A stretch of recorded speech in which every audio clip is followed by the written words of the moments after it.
ಅಶನಾಯ ಪಿಪಾಸೆ ಶೋಕಾತಿಗ.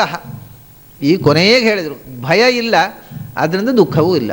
ಭಯ ಅನ್ನೋದು ದುಃಖದ ಪೂರ್ವ ಸ್ಥಿತಿಯೇ. ಭಯ ಎಲ್ಲಿ ಇಲ್ಲವೋ ಅಲ್ಲಿ ದುಃಖ ಇರುವುದಿಲ್ಲ. ದುಃಖ ಇಲ್ಲ ಆದ್ದರಿಂದಲೇ ಭಯ ಇಲ್ಲ.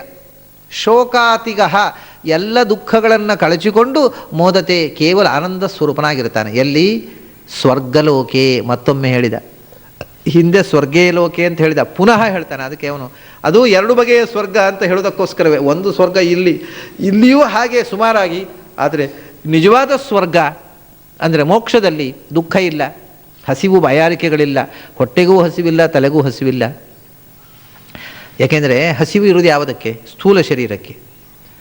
ಸ್ಥೂಲ ಶರೀರವನ್ನು ಕಳಿಸಿಕೊಂಡ ಮೇಲೆ ಸೂಕ್ಷ್ಮ ಜೀವಸ್ವರೂಪ, ಅದಕ್ಕೆ ಹಸಿವು ಬಾಯಾರಿಕೆ ಹೊಟ್ಟೆ ಏನು ಬೇಕಾಗುವುದಿಲ್ಲ. ಅಂದ ಹೊಟ್ಟೆಯ ಹಸಿವು ಬಾಯಾರಿಕೆಗಳಿಲ್ಲದ ಸ್ಥಿತಿ, ಶೋಕವಿಲ್ಲದ ಸ್ಥಿತಿ, ಭಯವಿಲ್ಲದ ಸ್ಥಿತಿ, ಸಾವು ಮತ್ತು ಮುಪ್ಪುಗಳಿಲ್ಲದ ಸ್ಥಿತಿ, ಅಂಥ ಸ್ಥಿತಿಯನ್ನು ಸ್ವರ್ಗಲೋಕದಲ್ಲಿ ನಾವು ಪಡೆಯುತ್ತೇವೆ ಅಂತ ಕೇಳಿದ್ದೇನೆ. ಸ್ವರ್ಗ ಅಂದರೆ ಈ ಸ್ವರ್ಗ ಮತ್ತು ಅನಂತರ ಮೋಕ್ಷದಲ್ಲಿ ಇಂಥ ಸ್ಥಿತಿಯನ್ನು ಜೀವ ಪಡೆಯುತ್ತಾನೆ.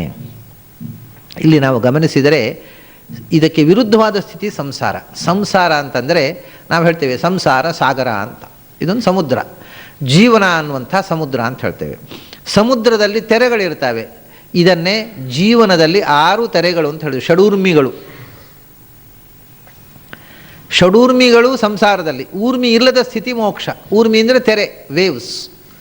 ಏನು ಊರ್ಮಿಗಳದು? ಶೋಕ ಮೋಹಂ ಕ್ಷುತ್ಪಿಪಾಸೆ ಜರಾವ್ಯಾಧಿ ಷಡೂರ್ಮಯ ಅಂತ 6 ಊರ್ಮಿಗಳು ಅಂದರೆ ಶೋಕ ಮೋಹ. ಈ ಸಂಸಾರದ ಸಮುದ್ರಕ್ಕೆ ಬದುಕು ಅನ್ನುವುದು ಒಂದು, ಲೈಫ್ ಈಸ್ ಅನ್ ಓಷನ್. ಇದಕ್ಕೆ ಒಂದು ದಡ ಹುಟ್ಟು, ಇನ್ನೊಂದು ದಡ ಸಾವು. ಹುಟ್ಟು ಸಾವುಗಳ ಮಧ್ಯದಲ್ಲಿ ಜೀವನ ಅನ್ನುವ ಸಮುದ್ರ. ಅದರಲ್ಲಿ 6 ಅಲೆಗಳು. ಏನು 6 ಅಲೆಗಳು? ಶೋಕ ಮೋಹಂ, ದುಃಖ ಅಜ್ಞಾನ, ಆಮೇಲೆ ಜರಾವ್ಯಾಧಿ, ಮುಪ್ಪು ಮತ್ತು ರೋಗ ರುಜಿನಗಳು, ಕ್ಷುತ್ ಪಿಪಾಸೆ, ಹಸಿವು ಮತ್ತು ಬಾಯಾರಿಕೆ. ಇವು 6 ಅಲೆಗಳು ಅಂದರು. ಇದು ಜೀವನದಲ್ಲಿ ಉದ್ದಕ್ಕೂ ಇರುವಂಥವು. ಅದರಲ್ಲಿ ವ್ಯತ್ಯಾಸ ಇದೆ ನೋಡಿ. ಶೋಕ ಮತ್ತು ಮೋಹ, ದುಃಖ ಮತ್ತು ಅಜ್ಞಾನ. ಮೋಹ ಅನ್ನೋದಕ್ಕೆ ಅಜ್ಞಾನ ಅಂತ ಒಂದರ್ಥ, ಇನ್ನೊಂದು ಅಟ್ಯಾಚ್ಮೆಂಟ್, ಮಮತೆ. ಎರಡೂ ಮೋಹ. ಅದು ಮಮತೆ ಬರುವುದು ಅಜ್ಞಾನದಿಂದಲೇ. ಇದು ಅಲೆಗಳು. ಇದು ಶೋಕ ಮತ್ತು ಮೋಹ ಅನ್ನೋದು ಮಾನಸಿಕವಾದ ಅಲೆ, ದೈಹಿಕ ಅಲ್ಲ. ದುಃಖ ಮತ್ತು ಅಜ್ಞಾನ ಮನಸ್ಸಿನಲ್ಲಿರುವುದು, ದೇಹದಲ್ಲಿ ಅಲ್ಲ. ಅದರಿಂದ ಇದು ಮಾನಸಿಕವಾದ ಅಲೆಗಳು. ಜರಾವ್ಯಾಧಿ, ಮುಪ್ಪು ಮತ್ತು ರೋಗ, ಇದು ದೈಹಿಕವಾದ ಅಲೆಗಳು. ಇದು ಮನಸ್ಸಿನಲ್ಲಿರುವುದಲ್ಲ. ಮನಸ್ಸಿಗೆ ಮುಪ್ಪು ಬರುವುದಿಲ್ಲ, ಮನಸ್ಸಿಗೆ ರೋಗ ಬರುವುದಲ್ಲ, ದೇಹಕ್ಕೆ. ಆದ್ದರಿಂದ 2 ದೇಹದ ಅಲೆಗಳು, 2 ಮನಸ್ಸಿನ ಅಲೆಗಳು, ಮತ್ತೆ 2 ದೇಹ ಮತ್ತು ಮನಸ್ಸಿಗೆ ಎರಡಕ್ಕೂ ಸಂಬಂಧಪಟ್ಟ ಅಲೆಗಳು. ಯಾವುದದು? ಕ್ಷುತ್ ಪಿಪಾಸೆ, ಹಸಿವು ಬಾಯಾರಿಕೆ. ಹಸಿವು ಬಾಯಾರಿಕೆ ಅನ್ನೋದು ತುಂಬುವುದು, ಉಂಡಾಗ ತುಂಬುವುದು ಹೊಟ್ಟೆ, ಮನಸ್ಸಲ್ಲ. ಆದರೆ ತೃಪ್ತಿಯಾಗೋದು ಮನಸ್ಸಿಗೆ. ಹಸಿವಾದಾಗ ಸಂಕಟ ಆಗೋದು ಮನಸ್ಸಿಗೆ, ನೋವಾಗೋದು ಮನಸ್ಸಿಗೆ. ಹಾಗೆ ಬಾಯಾರಿಕೆ, ಇದು ಮನಸ್ಸಿಗೆ ದೇಹಕ್ಕೆ ಎರಡಕ್ಕೂ ಸಂಬಂಧಪಟ್ಟದ್ದು ಹಸಿವು ಬಾಯಾರಿಕೆ. 2 ಅಲೆಗಳು ದೇಹಕ್ಕೆ ಸಂಬಂಧಪಟ್ಟವು, 2 ಅಲೆಗಳು ಮನಸ್ಸಿಗೆ ಸಂಬಂಧಪಟ್ಟವು, ಇನ್ನೆರಡು ಅಲೆಗಳು ದೇಹಕ್ಕೂ ಮನಸ್ಸಿಗೂ ಸಂಬಂಧ. ಹೀಗೆ ಈ 6 ಅಲೆಗಳ ನಿರಂತರ ಅಲೆತವೇ ಬದುಕು. ಇದನ್ನು ದಾಟುವುದೇ ಅಮೃತತ್ವ. ಆದ್ದರಿಂದ ಇಲ್ಲಿ ಅದನ್ನೇ ಸುಮಾರಾಗಿ ಹೇಳಿದ್ದಾರೆ ನೋಡಿ. ಶೋಕಮೋಹವು, ಅದರಲ್ಲಿ ನ ಶೋಕಾತಿಕ ಅಂತ ಹೇಳಿದರು. ಆಮೇಲೆ ಜರಾವ್ಯಾಧಿ ನ ತತ್ರತ್ವಂ ನ ಜರಯಾ ವಿಭೇತಿ, ನೀವು ಮುಪ್ಪು ರೋಗ ರುಜಿನಗಳ ಕಾಟ ಇಲ್ಲ, ಯಾಕೆ ನಿನ್ನ ಕಾಟವೇ ಇಲ್ಲ ಅಲ್ಲಿ ಎಂದು. ಮತ್ತು ಕ್ಷುತ್ ಪಿಪಾಸೆ, ಅದನ್ನು ಹೇಳಿದರು. ಉಭಯ ತೀರ್ಥ್ವ ಅಶನಾಯ ಪಿಪಾಸೆ, ಹಸಿವು ಬಾಯಾರಿಕೆಗಳಿಲ್ಲದ ಸ್ಥಿತಿ. ಹೀಗೆ ಸಂಸಾರದ 6 ಸ್ಥಿತಿಗಳನ್ನು, ಅಲೆಗಳನ್ನು, ಷಡೂರ್ಮಿಗಳನ್ನು ದಾಟಿ ನಿಲ್ಲುವುದು ಅನೂರ್ಮಿಮತ್ವಂ ಅಂತ. ಇದನ್ನು ದಾಟಿ ನಿಲ್ಲುವುದು ಯೋಗ ಸಿದ್ಧರಿಗೆ ಸಾಧ್ಯ ಇದೆ. ಸಂಸಾರದಲ್ಲಿ ಕೂಡ, ಸಂಸಾರದಲ್ಲಿ ಸಿದ್ಧಿಗಳನ್ನು 28 ಸಿದ್ಧಿಗಳನ್ನು ಹೇಳ್ತಾರೆ ಭಾಗವತದಲ್ಲಿ. ಅದರಲ್ಲಿ ಒಂದು ಅನೂರ್ಮಿಮತ್ವಂ ಅಂತ. ಮುಪ್ಪು ರೋಗಗಳನ್ನು ಮೀರಿ ನಿಲ್ಲುವುದು, ಈ ದೇಹದಲ್ಲೇ ರೋಗವನ್ನು ಮುಪ್ಪನ್ನು ಮೀರಿ ನಿಲ್ಲುವುದು ಸಾಧ್ಯ ಇದೆ ಯೋಗಿಗಳಿಗೆ ಅಂತ.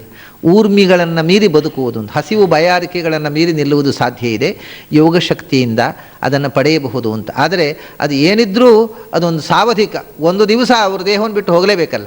ದೇಹ ಇರುವಷ್ಟು ಕಾಲ ದೇಹದಲ್ಲಿ ಮುಪ್ಪು ಬಾರದಂತೆ ತಡೆಯಬಲ್ಲರು ಯೋಗಿಗಳು. ನೀವು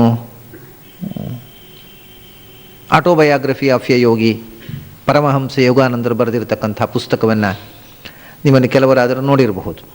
ಅದು ಇತ್ತೀಚೆಗೆ ಇದ್ದವರವರು ಅರ್ವಾಚೀನರು 20ನೇ ಶತಮಾನದಲ್ಲಿ ಇದ್ದವರು ಪರಮಹಂಸ ಯೋಗಾನಂದರು. ಅವರು ಅದರಲ್ಲಿ ಒಂದು ಕಥೆ ಬರೀತಾರೆ. ಅವರ ಗುರುಗಳ ಗುರುಗಳ ಗುರುಗಳು, ಪರಮಗುರುಗಳ ಗುರು, ಅವರ ಗುರುಗಳ ಪರಮಗುರುಗಳು ಬಾಬಾ ಅಂತ ಹೇಳ್ತಾರೆ. ಅವರು ಹಿಮಾಲಯದಲ್ಲಿ ಇವರು ತಾನು ಕಂಡಿದ್ದೇನೆ ಅಂತ ಹೇಳ್ತಾರೆ. ಹೇಗೆ ಕಾಣಿಸಿದ್ದಾರೆ ಅವರು ಅಂದರೆ, ಇವರಿಗೆ ನೋಡುವಾಗಲೂ 18 ವರ್ಷದ ಹುಡುಗನಾಗೆ ಕಾಣಿಸಿದ್ರು. ಅವರು ಯಾವಾಗಲೂ ಭೇಟಿ ಕೊಟ್ಟಾಗ 18 ವರ್ಷದ ಹುಡುಗನಾಗೆ ಕಾಣಿಸ್ತಿದ್ರಂತೆ. ಅವರಿಗೆ ವಯಸ್ಸು ಎಷ್ಟು ಅಂದರೆ, ತಾನು ಕಾಣುವಾಗ, ಯಾಕೆಂದರೆ ತನ್ನ ಗುರುಗಳು ಕೊಂಡಿದ್ದರು, ಅವರ ಗುರುಗಳು ಕೊಂಡಿದ್ದರು, ಅವರ ಹಿಂದಿನವರು ನಾವು ನೋಡಿದ್ದೆವು ಅಂತ 100 ವರ್ಷ ಇವರ ಕಾಲದಲ್ಲಿ ಇವರು ಕಾಣುವಾಗ ಹಣ್ಣು ಮುದುಕರಾದವರು ಅವರನ್ನು ಕಂಡವರಿದ್ದರು. ಅವರು ಹೇಳ್ತಿದ್ರಂತೆ ನಾವು ಕಾಣುವಾಗಲೂ 18 ವರ್ಷದ ಹುಡುಗನಾಗಿದ್ದರು ಅಂತ, 100 ವರ್ಷದ ಹಿಂದಿನವರು. ಅವರು ನಮ್ಮ ಹಿರಿಯರು ಆ 100 ವರ್ಷ ಹಿಂದವರು ತಮ್ಗಿಂತ 50, 60, 70 ವರ್ಷ ಹಿಂದೆ ಅವರು ಮುದುಕರಾಗಿದ್ದಾಗ ಕಂಡು ನಾವು ಕಾಣುವಾಗಲೂ ಅವರು ಹೀಗೆ ಅವರ ಇತಿಹಾಸ ನೋಡಿದರೆ ಕನಿಷ್ಠ ತಾನು ನೋಡುವಾಗ ಅವರಿಗೆ 900 ವರ್ಷ ಆಗಿರಬೇಕು ಅಂತ. ಇದು ಅಮೆರಿಕಾದಲ್ಲಿ ಪ್ರಕಟವಾಗಿದೆ, ವಿಜ್ಞಾನಿಗಳು ಒಪ್ಪಿದ್ದಾರೆ ಇವರ ನರೇಷನನ್ನು. ಸುಮಾರು 900 ವರ್ಷ ಆಗಿರಬೇಕು. ಆದರೆ ಯಾವಾಗಲೂ ಕೂಡ ಅವರು ಕಾಣಿಸಿಕೊಂಡಾಗ 18 ವರ್ಷದ ಹುಡುಗನಾಗೆ ಕಾಣಿಸಿಕೊಳ್ತಿದ್ರು. ಯಾವತ್ತೂ ಮುಪ್ಪು ಬಂದದ್ದಿಲ್ಲ, ಇನ್ನೂ ಮುಖದಲ್ಲಿ ಮೀಸೆ ಮೂಡಲಿಲ್ಲ, ಹಾಗೆ ಕಾಣಿಸ್ಕೊಳ್ತಿದ್ರು ಅಂತ. ಇದೇ ರೀತಿ ಶುಕಾಚಾರ್ಯರು ಇದ್ದರು ಅಂತ ಭಾಗವತ ಹೇಳ್ತದೆ. ಆವಿಚ್ಯವಯೋಂಗ್ಯ ಲಕ್ಷ್ಮಿಯ ಸ್ತ್ರೀಣಾಂ ಮನೋಜ್ಞಂ ರುಚಿರ ಸ್ಮಿತೇನ ಅಂತ. ಯಾವಾಗ ನೋಡಿದ್ರು ಅವರು 16-17 ವರ್ಷ ವಯಸ್ಸಿನ ಹುಡುಗನಾಗಿ ಕಾಣ್ತಿದ್ದಂತೆ. ಶುಕಾಚಾರ್ಯರು ಯಾವತ್ತೂ ಅದಕ್ಕಿಂತ ಹೆಚ್ಚು ವಯಸ್ಸು ಕಂಡದ್ದೇ ಇಲ್ಲ. ಅವ್ರನ್ನ ಕಂಡವರೆಲ್ಲ ಯಾವಾಗ ನೋಡಿದ್ರು 16-17 ವರ್ಷದ ಹುಡುಗ. ಹೀಗೆ ಯೋಗ ಸಿದ್ಧಿಯಿಂದ ದೇಹದ ವಯಸ್ಸನ್ನು ಮುಪ್ಪನ್ನು ನಿಯಂತ್ರಣ ಮಾಡುವಂಥ ಶಕ್ತಿಯನ್ನು ಪಡೆಯಲಿಕ್ಕೆ ಬರುತ್ತೆ. ಅದು ಬಹಳ ವಿರಳವಾಗಿ, ಅದು ಎಲ್ಲೋ ಕೋಟಿಯಲ್ಲಿ ಒಬ್ಬನೂ ಸಿಗೋದಿಲ್ಲ ಅಂತ. ಆದರೆ ಅದು ಇದೆ. ಆದರೆ ನಿಜವಾಗಿ ಅಷ್ಟು ಮಾಡಿದರೂ ಕೂಡ ಒಂದು ದಿವಸ ಈ ದೇಹವನ್ನು ಬಿಟ್ಟು ಹೋಗಲೇಬೇಕಲ್ಲ ಅವರು. ಈ ದೇಹದಲ್ಲೇ ಕಾಯಮ ಕೂಡೂ ಸಾಧ್ಯವೇ ಇಲ್ಲ. ಇರುವಷ್ಟು ಕಾಲ ಅದಕ್ಕೆ ಮುಪ್ಪು ಬಾರದಾಗ ತಡೆಯೋದು ಅಷ್ಟೇ, ಅದು ಕ್ಷಣಿಕ. ಆಮೇಲೆ ಬಿಟ್ಟು ಹೋಗಬೇಕು. ಅದು ಮುಪ್ಪು ಬಾರದೇ ಇದ್ದರೂ ಬಿಟ್ಟು ಹೋಗಲೇಬೇಕು. ದೇಹದಲ್ಲೇ ಅವರು ಸದೇಹ ಮುಕ್ತಿ ಪಡೆಯೋದು ಸಾಧ್ಯ ಇಲ್ಲ. ನಿಜವಾದ ಅನೂರ್ಮಿಮತ್ವ, ಈ ದೇಹದ ಪರಿಣಾಮಗಳನ್ನು ಮೀರುವುದು ಕೊನೆಯದಾಗಿ ದೇಹತ್ಯಾಗ ಮಾಡಿ ಮುಕ್ತರಾದಾಗ. ಅಂಥ ಸ್ಥಿತಿಯನ್ನು ಪಡೀಲಿಕ್ಕೆ ಸಾಧ್ಯ ಅಂತ ನಾನು ಕೇಳಿದ್ದೇನೆ ಅಂತಾನೆ ನಚಿಕೇತ. ಅದನ್ನು ಪಡಿಬೇಕಾದ್ರೆ ಏನು ಮಾಡಬೇಕು? ಅದಕ್ಕೆ ಸ್ವರ್ಗ ಸಾಧನವಾದ ಅಗ್ನಿವಿದ್ಯೆ ಅಂತ ಒಂದಿದೆ. ಅಂದರೆ ಅಗ್ನಿಯ ಮೂಲಕ ಭಗವಂತನ ಆರಾಧನೆ. ಸತ್ವಂ ಅಗ್ನಿಂ ಸ್ವರ್ಗ ಮಧ್ಯೇಶಿ ಮೃತ್ಯೋ ಪ್ರಬ್ರೂಹಿತಂ ಶ್ರದ್ಧಾನಾಯ ಮಹ್ಯಂ. ಈ ಸ್ವರ್ಗ್ಯಂ ಅಗ್ನಿಂ, ಇಂಥ ಸ್ವರ್ಗವನ್ನು ಪಡೀಲಿಕ್ಕೆ ಎರಡೂ ಇದೆ ಅವನ ಉದ್ದೇಶದಲ್ಲಿ. ಈ ಸ್ವರ್ಗವೂ ಹೌದು, ಆ ಸ್ವರ್ಗವೂ ಹೌದು, ದೇವಲೋಕವೂ ಹೌದು, ಮೋಕ್ಷವೂ ಹೌದು. ಅದನ್ನು ಪಡೆಯುವುದಕ್ಕೆ ಮಾಧ್ಯಮವಾಗಿ ಅಗ್ನಿಮುಖದಲ್ಲಿ ಭಗವಂತನನ್ನು ನಾವು ಉಪಾಸನೆ ಮಾಡ್ತೇವೆ. ಅಂಥ ಸ್ವರ್ಗ ಸಾಧನವಾದ ಅಗ್ನಿವಿದ್ಯೆಯನ್ನು ನೀನು ತಿಳ್ಕೊಂಡಿದ್ದೀಯಾ ಅಂತಾನೆ ನಚಿಕೇತ. ತ್ವಂ ಅಧ್ಯೇಶಿ, ನೀನು ಅದನ್ನು ಚೆನ್ನಾಗಿ ತಿಳ್ಕೊಂಡವನು.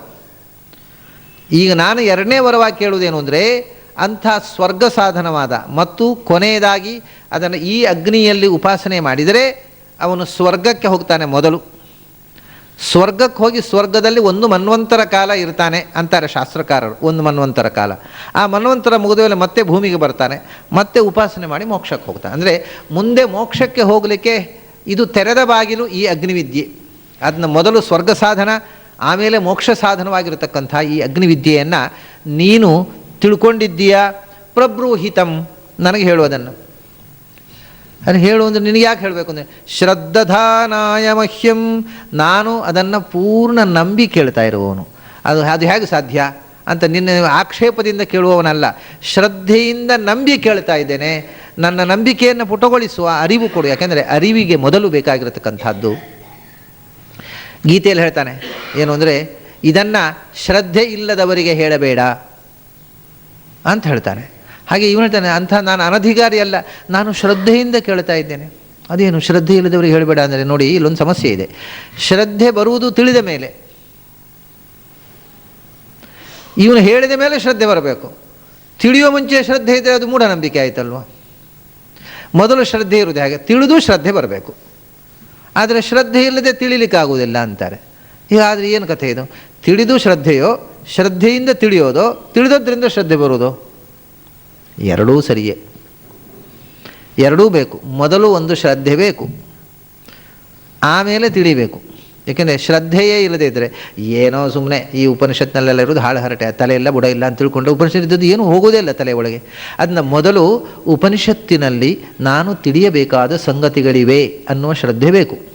ಆಗ ಹೇಳಿದ್ದು ಅರ್ಥವಾಗತ್ತೆ. ಅರ್ಥ ಆದ ಮೇಲೆ ಅಪಾರ ಶ್ರದ್ಧೆ ಬಂತು. ಹಾಗಾದರೆ ಮೊದಲು ಒಂದು ಶ್ರದ್ಧೆ ಬೇಕು, ಅದರಿಂದ ತಿಳಿವಿನಿಂದ ಶ್ರದ್ಧೆ. ಹೀಗೆ ಶ್ರದ್ಧೆ ಎರಡಿದೆ. ಮೊದಲು ನಾವು ಯಾವುದು ನಮಗೆ ಗೊತ್ತಿಲ್ಲವೋ ಅದನ್ನು ನಂಬುವಂಥ ಬುದ್ಧಿಯನ್ನು ಬೆಳೆಸಿಕೊಳ್ಬೇಕು. ಇದು ಮೊದಲನೇ ಶ್ರದ್ಧೆ. ಅಂದರೆ ಏನು ನಂಬೋದು? ನಮಗೆ ಗೊತ್ತಿಲ್ಲದೆ ಇದ್ದದ್ದು, ನನಗೆ ಗೊತ್ತಿಲ್ಲದದ್ದು ಎಂಥದ್ದು ಇಲ್ಲ ಜಗತ್ತಿನಲ್ಲಿ ಅನ್ನೋದು ಅಶ್ರದ್ಧೆ. ಇದಕ್ಕಿಂತ ದೊಡ್ಡ ದಡ್ಡತರ ಎಂಥದ್ದು? ನಮಗೆ ಗೊತ್ತಿಲ್ಲದೆ ಇದ್ದದ್ದು ಜಗತ್ತಿನಲ್ಲಿ ಏನೂ ಇಲ್ಲ ಅಂತ ತಿಳ್ಕೊಳ್ತಾನಲ್ಲ. ಅವನಿಗೆ ಮಾನದಂಡ ಯಾವುದು? ಅವನ ಇಗ್ನೋರೆನ್ಸೇ ಅವನ ಕ್ವಾಲಿಫಿಕೇಷನ್ನು. ಹಾಗಲ್ಲ, ನಾನು ತಿಳಿಯದೇ ಇದ್ದದ್ದು, ನನಗೆ ಗೊತ್ತಿಲ್ಲದೆ ಇರುವಂಥದ್ದು ಜಗತ್ತಿನಲ್ಲಿ ಸತ್ಯವಾಗಿರುವುದು ಸಾಧ್ಯ ಅನ್ನುವುದು ಶ್ರದ್ಧೆ ಉಂಟಲ್ಲ, ಇದು ಮೊದಲು ಇರಬೇಕಾದ್ದು.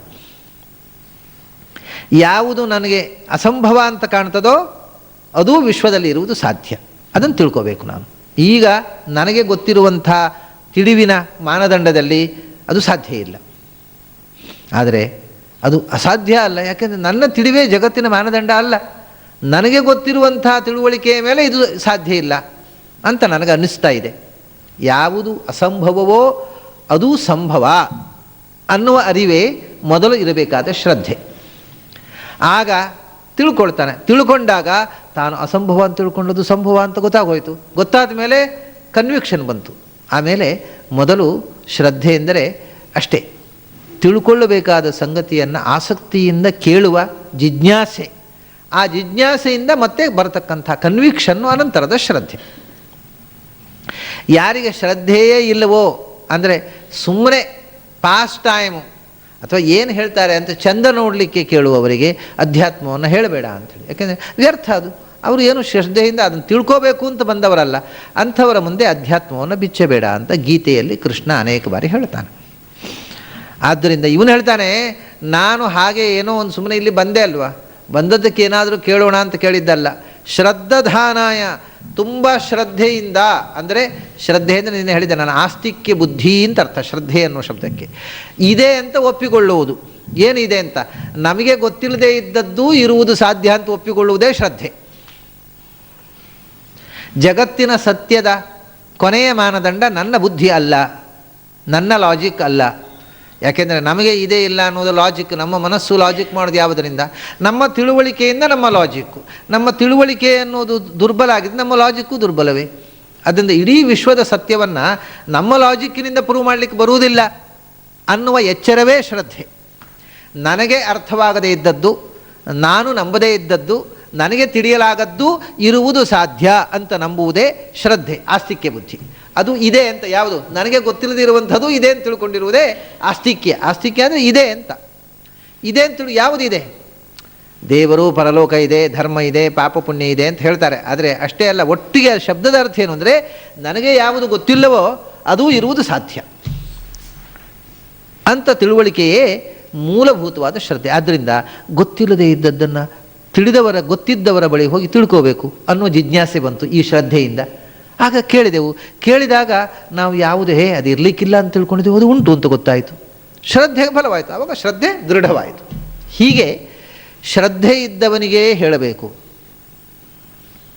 ನಾನು ಶ್ರದ್ಧಾವಂತ, ನಾನು ತುಂಬ ಅನನ್ಯ ಶ್ರದ್ಧೆಯಿಂದ ಈ ವಿಷಯವನ್ನು ತಿಳ್ಕೋಬೇಕು ಅಂತ ಬಂದವನು ಹೊರತು ನನಗೆ ಏನಿದೆ ನೋಡೋಣ, ಏನು ಹೇಳ್ತಾನೆ ಯಮ ನೋಡೋಣ ಅಂತ ಕೇಳ್ತಾ ಇರುವವನಲ್ಲ. ಅದನ್ನು ನನಗೆ ನಿಜವಾದ ಅಧಿಕಾರಿ ನಾನು. ನನಗೆ ಹೇಳು. ಪ್ರಬ್ರೂಹಿತಂ ಶ್ರದ್ಧಾನಾಯ ಮಹ್ಯಂ. ಯಾಕೆ ಅಂದರೆ ನನಗೆ ಯಾಕೆ ಶ್ರದ್ಧೆ ಗೊತ್ತೋ? ಸ್ವರ್ಗಲೋಕಾಹ ಅಮೃತತ್ವಂ ಭಜಂತೆ. ಸ್ವರ್ಗಲೋಕಾಹ ಅಮೃತತ್ವಂ ಭಜಂತೆ. ಈ ಸ್ವರ್ಗಕ್ಕೆ ಹೋದವರು ಬರೀ ಈ ಸ್ವರ್ಗದಲ್ಲಿ ಅಲ್ಲ, ಆಮೇಲೆ ಮೊದಲು ಈ ಸ್ವರ್ಗದಲ್ಲಿ ಇದ್ದು ಒಂದು ಮನ್ವಂತರ ಕಾಲ ಈ ಸ್ವರ್ಗದಲ್ಲಿ ಸುಖವನ್ನು ಅನುಭವಿಸಿ ಮತ್ತೆ ಭೂಮಿಗೆ ಬಂದು ಮತ್ತೆ ಸಾಧನೆ ಮಾಡಿ ಈ ಅಗ್ನಿವಿದ್ಯೆಯನ್ನು ನಮ್ಮನ್ನು ಮೋಕ್ಷ ತನಕ ಒಯ್ಯುತ್ತೆ. ಯಾವಾಗ ಅಗ್ನಿ ಅಂದರೆ ಏನು ಅಂತ ಗೊತ್ತಾದಾಗ ನಮಗೆ. ಅಗ್ನಿ ಅಂದರೆ ಬೆಂಕಿ ಅಂತ ಅಷ್ಟೇ ತಿಳಿದರೆ ಏನು ಉಪಯೋಗ ಇಲ್ಲ. ಬೆಂಕಿಯಲ್ಲಿ ಹೋಮ ಮಾಡಿದೆ ಅಂದರೆ ಬೆಂಕಿಯಲ್ಲಿ ಹೋಮ ಮಾಡಿದರೆ ಏನಾಯಿತು? ಏನು ಉಪಯೋಗ ಇಲ್ಲ. ಅದು ಯಾಕೆ ಹೋಮ ಮಾಡಿದೆವು ಬೆಂಕಿಯಲ್ಲಿ ಅನ್ನೋದು ತಿಳಿದಾಗ, ಬೆಂಕಿ ಅಂದರೆ ಏನು, ಅಗ್ನಿ ಅಂದರೆ ಏನು ಅನ್ನುವ ಅರಿವು ಮೂಡಿದಾಗ ಮಾತ್ರ ಈ ಅಗ್ನಿಮುಖದ ಆರಾಧನೆಯಿಂದ ಅಮೃತತ್ವಂ ಭಜಂತೆ, ಅವನು ಸಾವಿಲ್ಲದ ಸ್ಥಿತಿಯನ್ನು ಪಡೀತಾರೆ. ಇದು ಮೋಕ್ಷ ಸಾಧನವಾದಂಥ ಅಗ್ನಿವಿದ್ಯೆ, ಬರೇ ಸ್ವರ್ಗ ಸಾಧನ ಅಲ್ಲ. ಅಂತ ನಾನು ಕೇಳಿದ್ದೇನೆ. ಆದ್ದರಿಂದ ಏತದ್ವಿತೀಯೇನ ವೃಣೇವರೇಣ, ಈ ಎರಡನೆಯ ವರವಾಗಿ ನನಗೆ ಸ್ವರ್ಗ ಸಾಧನವಾದ ಮತ್ತು ಕೊನೆಯದಾಗಿ ಮೋಕ್ಷ ಸಾಧನವಾದ ಅಗ್ನಿವಿದ್ಯೆಯನ್ನು, ಅಂದರೆ ಅಗ್ನಿ ಬರೆಯ ಬೆಂಕಿಯಲ್ಲ, ಬೆಂಕಿಯ ಅಭಿಮಾನಿ ದೇವತೆಯಾಗಿರತಕ್ಕಂಥ ಅಗ್ನಿ ದೇವತೆಯೂ ಅಲ್ಲ, ಆ ಅಗ್ನಿಗೂ ಒಳಗೆ ನಿಯಾಮಕನಾಗಿರ್ತಕ್ಕಂಥ ಅಗ್ನಿ ನಾರಾಯಣ, ಅವನನ್ನು ತಿಳ್ಕೊಂಡಾಗ ಅಗ್ನಿ ಉಪಾಸನೆ ಮೋಕ್ಷ ಸಾಧನವಾಗುತ್ತೆ. ನನಗೆ ಆ ಅಗ್ನಿಯ ರಹಸ್ಯ ಬೇಕು. ಅಗ್ನಿ ವಿದ್ಯೆಯ ಹಿಂದೆ ಇರತಕ್ಕಂಥ ನಾರಾಯಣನ ಉಪಾಸನೆ ಹೇಗೆ, ಅಗ್ನಿಮುಖದಲ್ಲಿ ನಾರಾಯಣನನ್ನು ಉಪಾಸನೆ ಮಾಡುವುದು ಅಂದರೆ ಏನು? ಅಗ್ನಿ ಅಂದರೆ ಬರೇ ಬೆಂಕಿಯಲ್ಲ, ಅಗ್ನಿ ಬರೇ ದೇವತೆ ಅಲ್ಲ, ಅದು ಅಗನಿ. ಅಗ ಅಂದರೆ ಚಲಿಸಲಾಗದ ವಸ್ತು, ಇನರ್ಟ್ ಅಂತಾರೆ ಇಂಗ್ಲೀಷ್ನಲ್ಲಿ, ಅದಕ್ಕೆ ಸಂಸಲೆ ಅಗ ಅಂತಾರೆ. ನ ಗಚ್ಚತಿ, ಸ್ವತಃ ಚಲಿಸಲಾಗದ ವಸ್ತುವನ್ನು ನೀ ಅಂದರೆ ನಯನ ಚಲನೆ, ಸ್ವತಃ ಚಲಿಸಲಾಗದ ವಿಶ್ವಕ್ಕೆ ಚಲನೆ ಕೊಟ್ಟ ಶಕ್ತಿ ಅಂತ ಅರ್ಥ. ಹಾಗಾದರೆ ಯಾವುದು ಇಲ್ಲದೇ ಇದ್ದರೆ ಜಗತ್ತಿನಲ್ಲಿ ಒಂದು ತೃಣವೂ ಚಲಿಸುವುದಿಲ್ಲವೋ, ತೃಣವಪಿ ನ ಚಲತಿ ತೇನ ವಿನ, ಅಂಥ ಸಮಸ್ತ ವಿಶ್ವಕ್ಕೂ ಚಾಲಕ ಶಕ್ತಿಯಾದ ವಿಶ್ವಚಾಲಕನಾದ ಭಗವಂತ ಅನ್ನುವುದು ಆ ಶಬ್ದದ ಮೂಲಭೂತವಾದ ಅರ್ಥ. ಆ ಅರ್ಥದಲ್ಲಿ ಈ ಅಗ್ನಿ ಉಪಾಸನೆ ನಡೀಬೇಕು, ಆಗ ಅದು ಮೋಕ್ಷ ಸಾಧನವಾಗತ್ತೆ. ನನಗೆ ಅದರ ಗುಟ್ಟು ಹೇಳಬೇಕು ನೀನು. ಆ ಅಗ್ನಿಯನ್ನು ಉಪಾಸನೆ ಮಾಡೋದಕ್ಕೆ ಏನೋ ಇಷ್ಟು ಇಟ್ಟಿಗೆ ಹಾಕಬೇಕು ಅಂತಾರೆ, ಅಗ್ನಿಕುಂಡ, ಆ ಕುಂಡದಲ್ಲಿ ಅಗ್ನಿಚಯನಕ್ಕೆ 360 ಇಟ್ಟಿಗೆಗಳಾಗಬೇಕು ಅಂತಾರೆ. ಅದು ಅಷ್ಟು ಇಟ್ಟಿಗೆಗಳು ಯಾಕೆ? ಅದನ್ನು ಅಗ್ನಿಯಲ್ಲೇ ಆರಾಧನೆ ಯಾಕೆ? ಆ 360 ಇಟ್ಟಿಗೆಗಳ ಅರ್ಥ ಏನು? ಆ ಇಟ್ಟಿಗೆಗಳನ್ನ ಹೇಗೆ ಮಾಡಬೇಕು? ಅದನ್ನು ಇಟ್ಟಿಗೆಗಳನ್ನಿಟ್ಟು ಅಗ್ನಿಯಲ್ಲಿ ಹೋಮ ಮಾಡಿದ ಕೂಡಲೇ ಅದು ಭಗವಂತನ ಅನುಸಂಧಾನ ಆಗುವುದು ಹೇಗೆ? ಆ ಅಗ್ನಿಗೂ ನಮ್ಮ ಅಂತರಂಗದ ಸಾಧನೆಗೂ ಏನು ಸಂಬಂಧ? ಈ ಅಗ್ನಿಯ ಮುಖದಲ್ಲಿ ಮಾಡತಕ್ಕ ಬಾಹ್ಯ ಯಜ್ಞಕ್ಕೂ ನಮ್ಮ ಸ್ಪಿರಿಚುವಲ್ ಅಂತರಂಗದ ಈ ಯಜ್ಞಕ್ಕೂ, ಬದುಕಿನ ಜೀವನ ಯಜ್ಞಕ್ಕೂ ಇರತಕ್ಕ ಸಂಬಂಧ ಏನು? ಅದಕ್ಕೂ ಭಗವಂತನಿಗೂ ಇರತಕ್ಕ ಸಂಬಂಧ ಏನು? ಸಾಮಾನ್ಯವಾಗಿ ಹೋಮ ಮಾಡುವವರು ಈ ಎಚ್ಚರವನ್ನು ಕಳ್ಕೊಂಡು ಮಾಡ್ತಾರೆ. ಇವತ್ತಾದರೂ ಅಷ್ಟೇ ಅಲ್ವ, ಒಂದು ಕುಂಡ, ಸರಿ ಕುಂಡ ಅಂದರೆ ಒಂದು ಹೊಂಡ ಅಷ್ಟೇ. ಈಗ ಕುಂಡ ಅಂದರೆ ಹೊಂಡ, ಅದು ಕುಂಡಕ್ಕೆ ಮೆಷರ್ಮೆಂಟ್ ಇದೆ, ಅದಕ್ಕೆ ಇಷ್ಟು ಇಟ್ಟಿಗೆ, ಅದೆಲ್ಲ ಯಾರು ನೋಡ್ತಾರೆ? ಅದು ಒಳಗೆ ಒಂದು ಕಟ್ಟಿಗೆ ಹಾಕಲಿಕ್ಕೆ ಒಂದು ಹೊಂಡ ಮಾಡಿತು, ಆ ಹೊಂಡದಲ್ಲಿ ಒಂದಿಷ್ಟು ಕಟ್ಟಿಗೆ ಹಾಕಿತು, ಕಟ್ಟಿಗೆಯಲ್ಲಿ ಒಂದಿಷ್ಟು ತುಪ್ಪ ಹಾಕಿತು, ಅದಕ್ಕೆ ಎಷ್ಟು ಬಾಯಿಪಾಠ ಬಂತು ಅಷ್ಟು ಮಂತ್ರ, ಅಗ್ನೇ ಸ್ವಾಹ ಅಗ್ನೇ ಇದನ್ನಮಮ, ವಾಯವೇ ಸ್ವಾಹ ವಾಯವ ಇದನ್ನಮಮ, ಸೂರ್ಯಾಯ ಸ್ವಾಹ ಸೂರ್ಯಾಯ ಇದನ್ನಮಮ, ಪ್ರಜಾಪತೆ ಸ್ವಾಹ ಪ್ರಜಾಪತೆ ಇದನ್ನಮಮ. ಇನ್ನು ಬೇಕಾದ್ರೆ ಅಗ್ನೇ ಅನಿರುದ್ಧಾಯ ಸ್ವಾಹ, ಅದು ವಾಯವೇ ಪ್ರದ್ಯುಮ್ನಾಯ ಸ್ವಾಹ, ಸೂರ್ಯಾಯ ಸಂಕರ್ಷಣಾಯ ಸ್ವಾಹ, ಪ್ರಜಾಪತಿ ವಾಸುದೇವಾಯ ಸ್ವಾಹ. ಇನ್ನೊಂದು ಸೇರಿಸಿತು. ಒಟ್ಟು ಸೇರಿಸಿದ್ದು ಏನು ಅಂತ ಗೊತ್ತಿಲ್ಲ, ಬಿಟ್ಟದ್ದು ಏನು ಅಂತ ಗೊತ್ತಿಲ್ಲ, ಯಾಕೆಂದರೆ ಅದರ ಅನುಸಂಧಾನವೇ ಇಲ್ಲ. ಯಾಕೆ ಅಗ್ನಿಯಲ್ಲಿ ಆಹುತಿ ಕೊಡಬೇಕು? ಅಗ್ನಿ ತತ್ವ ಅನ್ನೋದು ಯಾಕೆ ಭಗವಂತನ ಮುಖ್ಯ ಪ್ರತೀಕ ಆಗಬೇಕು? ಆ ಕುಂಡಕ್ಕೆ ಇಷ್ಟೇ ಇಟ್ಟಿಗೆಗಳಲ್ಲಿ ಕುಂಡ ಮಾಡಬೇಕು ಅಂತ ನಿಯಮ ಯಾಕೆ? ಅದಕ್ಕೆ ಆಹುತಿಯನ್ನು ಅದಕ್ಕೆ ಯಾಕೆ ಕೊಡಬೇಕು? ನೀರಿನಲ್ಲಿ ಯಾಕೆ ಹೋಮ ಮಾಡಬಾರ್ದು? ಮಣ್ಣಿನಲ್ಲಿ ಯಾಕೆ ಮಾಡಬಾರ್ದು? ಅಥವಾ ಹೋಮವೇ ಯಾಕೆ ಮಾಡಬೇಕು? ಮಾನಸಿಕವಾಗಿ ಯಾಕೆ ಧ್ಯಾನ ಮಾಡಬಾರ್ದು? ಕಣ್ಣು ಮುಚ್ಚಿ ಧ್ಯಾನ ಮಾಡಿದರೆ ಸಾಕು. ಒಳಗಿಂದು ಇದ್ದಾನಲ್ಲ ವೈಶ್ವಾನರ, ಅಹಂ ವೈಶ್ವಾನರೋ ಭೂತ್ವ. ಆದರೆ ಈ ಬಾಹ್ಯ ಅಗ್ನಿಮುಖದಲ್ಲಿ ಮಾಡತಕ್ಕ ಆರಾಧನೆಯ ಉದ್ದೇಶ ಏನು? ಅದರ ಹಿಂದೆ ಇರುವ ಅರ್ಥ ಏನು? ಅದರ ಸಂಖ್ಯೆಗಳ ಮೀನಿಂಗ್ ಏನು? ಮತ್ತು ನ್ಯೂಮರಾಲಜಿ ಬಂತು ನೋಡಿ. ಅಷ್ಟೇ ಇಟ್ಟಿಗೆಗಳು, ಇಷ್ಟು ಇಟ್ಟಿಗೆಗಳಿಂದಲೇ ಕುಂಡ ಕಟ್ಟಬೇಕು ಅಂತ ಹೇಳ್ತಾರೆ. ಅದೇನು 360 ಇಟ್ಟಿಗೆ ಯಾಕೆ ಆಗಬೇಕು? ಅಂದರೆ 400 ದೊಡ್ಡ ಕುಂಡ ಮಾಡಬೇಕು, 460 ಇಟ್ಟಿಗೆ ಮಾಡೋಣ. ಇಲ್ಲ ಚಿಕ್ಕ ಹೋಮ 260 ಇಟ್ಟಿಗೆ ಮಾಡೋಣ, 200 10 15 ಅದೇನು 360 ಇಟ್ಟಿಗೆ? ಅದೇನು ವಾಟ್ ಈಸ್ 360 ಅಂದರೆ ಏನು?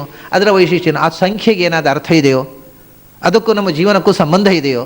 ಇದನ್ನೆಲ್ಲ ನಾನು ತಿಳಿಬೇಕು ನೋಡಿ. ಇಲ್ಲದ್ರೆ ಇಲ್ಲಿ ಅಗ್ನಿ ಹೋಮ ಮಾಡೋದು ಹೇಗೆ ಅಂತ ಹೇಳಿ ಕೇಳಿದ್ದಲ್ಲ, ಆ ಹೋಮದ ಹಿಂದೆ ಇರತಕ್ಕ ಸ್ಪಿರಿಚುವಲ್ ಮೀನಿಂಗ್ ಏನು, ಆ ಸಂಖ್ಯೆಯ ಅರ್ಥ ಏನು, ಆ ಸಂಖ್ಯೆಯಲ್ಲಿ ಇರತಕ್ಕಂಥ ದೇವತಾಶಕ್ತಿ ಏನು, ಅಗ್ನಿಯಲ್ಲೇ ಯಾಕೆ ಆರಾಧನೆ ಮಾಡಬೇಕು, ಅಗ್ನಿ ಅಂದರೆ ಏನು, ಅದಕ್ಕೆ ಹೋಮ ಮಾಡತಕ್ಕಂಥ ದ್ರವ್ಯಗಳ ಅರ್ಥ ಏನು, ಅದರಲ್ಲೇ ಯಾಕೆ ಹೋಮ ಮಾಡಬೇಕು, ಇದೆಲ್ಲ ವಿಷಯವನ್ನು ತಿಳ್ಕೊಂಡು ನಾನು ಅಗ್ನಿಯಲ್ಲಿ ಆಹುತಿ ಕೊಡಬೇಕು.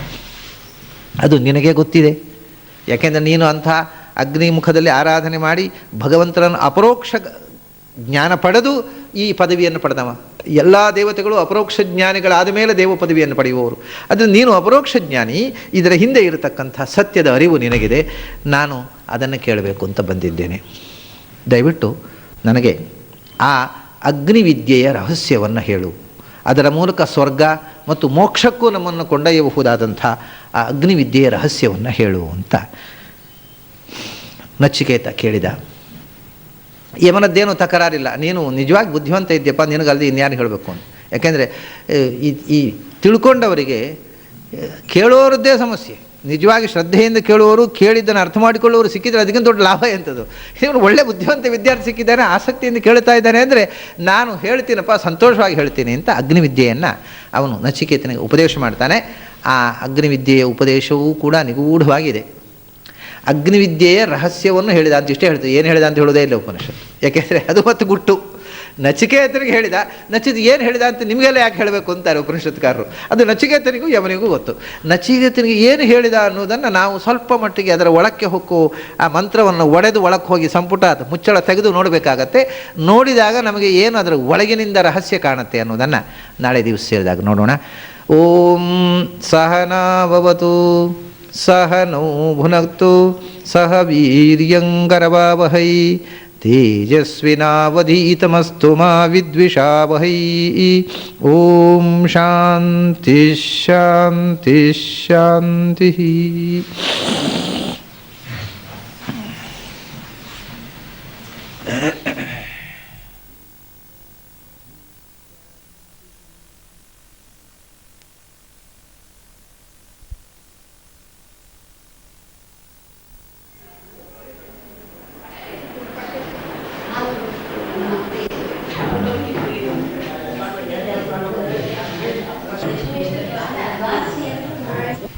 ಓಂ ಸಹನಾ ಭವತು ಸಹನೌ ಭುನಕ್ತು ಸಹ ವೀರ್ಯಂಕರವಾವಹೈ ತೇಜಸ್ವಿನಾವಧೀತಮಸ್ತು ಮಾ ವಿದ್ವಿಷಾವಹೈ. ಓಂ ಶಾಂತಿ ಶಾಂತಿ ಶಾಂತಿ.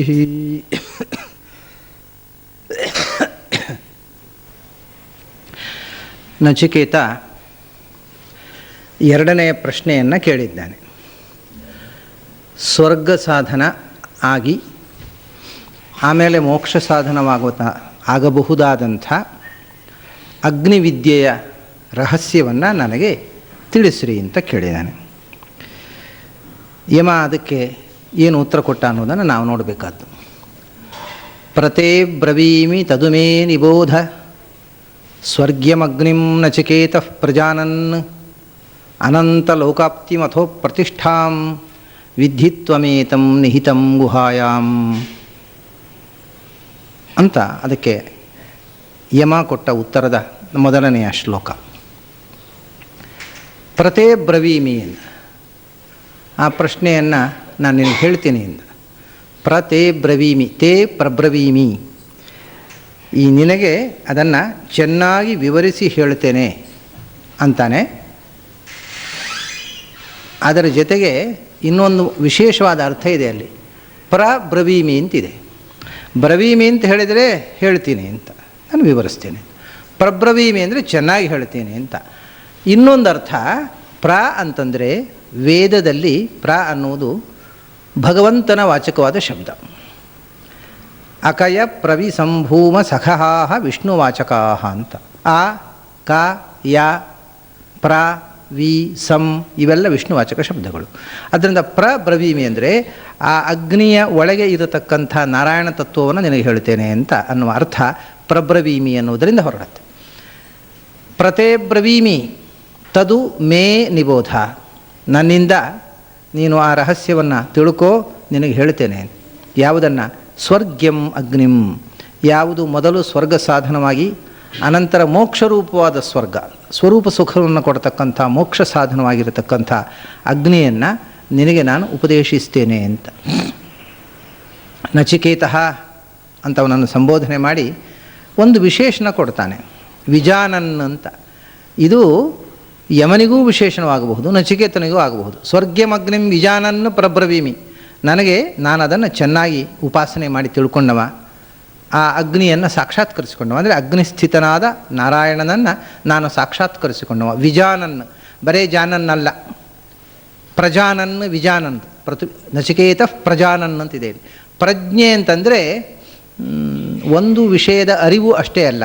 ಪ್ರಜ್ಞೆ ಅಂತಂದರೆ ಪ್ರತಿಭೆ, ಊಹಾಪೋಹ ಪಟುತ್ವಕ್ಕೆ ಪ್ರಜ್ಞೆ ಅಂತಾರೆ.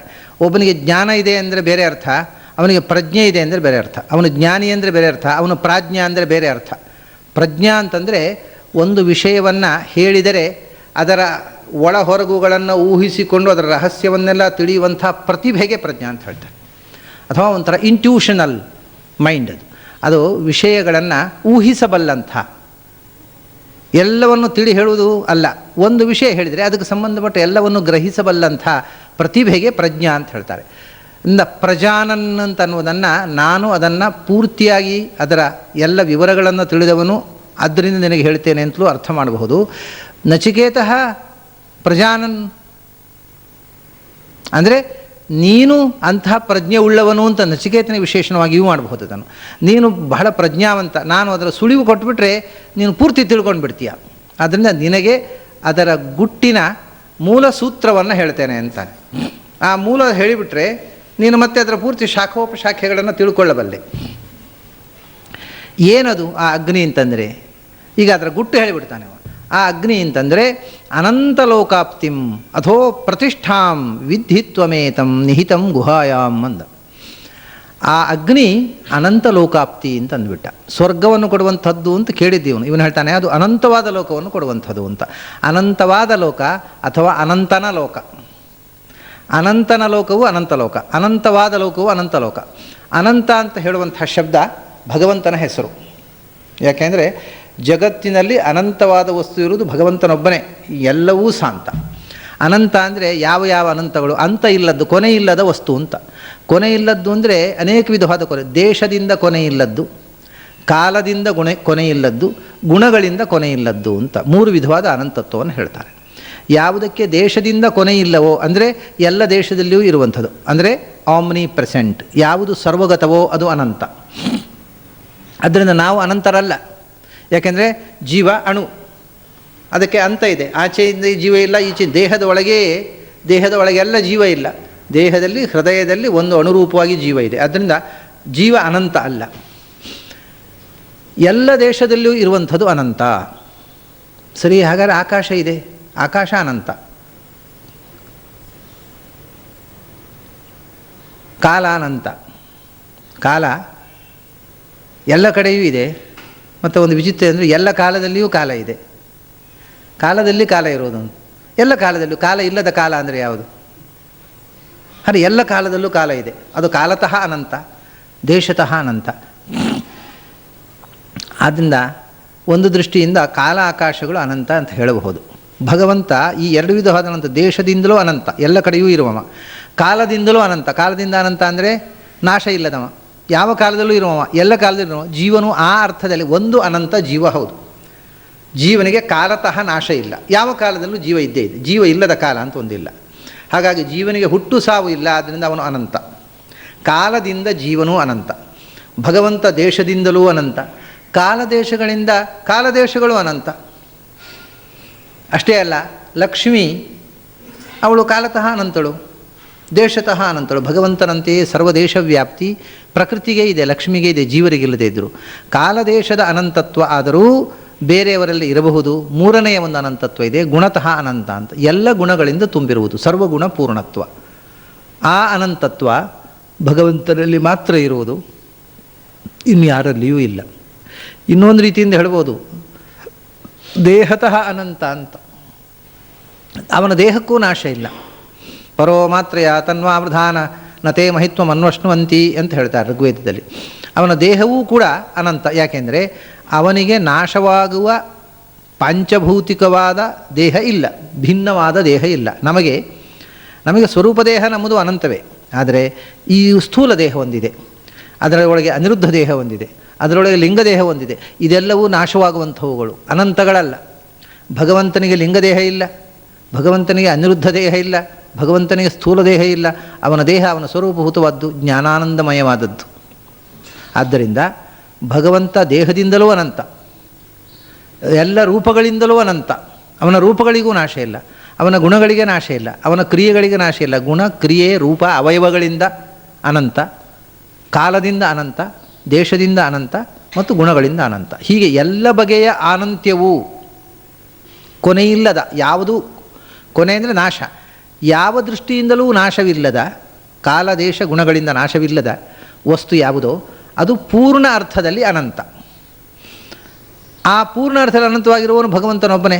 ಉಳಿದದ್ದೆಲ್ಲವೂ ಒಂದಲ್ಲ ಒಂದು ವಿಧದ ಅನಂತ ಇರಬಹುದು, ಎಲ್ಲ ಅನಂತ್ಯ, ಎಲ್ಲ ವಸ್ತು ಯಾವ ವಸ್ತುವಿನಲ್ಲೂ ಇಲ್ಲ ಭಗವಂತನೊಬ್ಬನನ್ನು ಬಿಟ್ಟು.